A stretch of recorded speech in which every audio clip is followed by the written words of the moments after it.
U.S. National Security Advisor John Bolton denied Sunday that last week's nuclear summit with North Korea was a failure, despite President Donald Trump coming home empty-handed.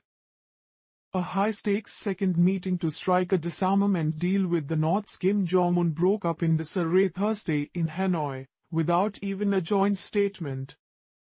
Bolton told CBS's Face the Nation that Trump's failure to obtain commitments from Pyongyang on destroying its nuclear capability should be seen as a success, defined as the president protecting and advancing American national interests.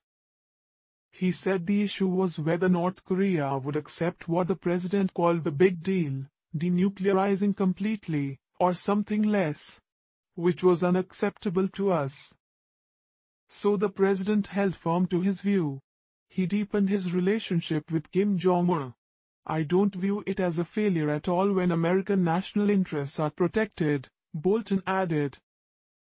The summit's collapse followed the leaders' historic meeting in Singapore that produced only a vague commitment from Kim to work toward complete denuclearization of the Korean peninsula.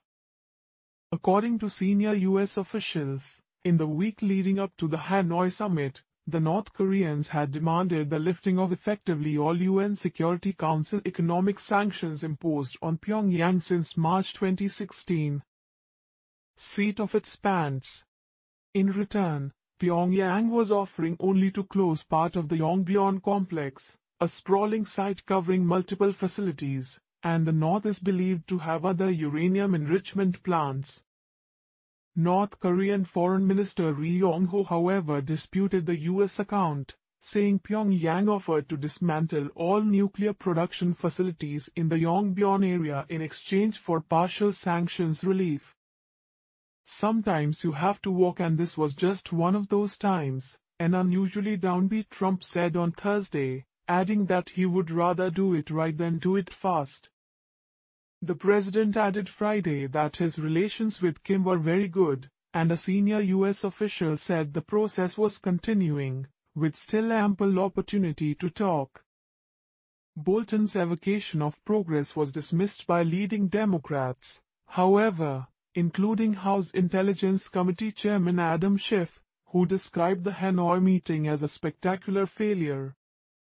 The president did give up a great deal by going to that summit, by enhancing Kim Jong-un's prestige on the world stage, by giving up those military exercises in the last summit and getting nothing for it, Schiff told CBS.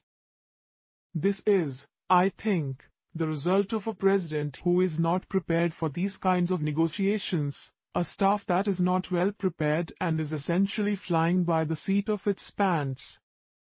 Much of the criticism of the summit was sparked by Trump's remarks on the case of an American student tortured and left in a coma in North Korea. Barbaric and unacceptable.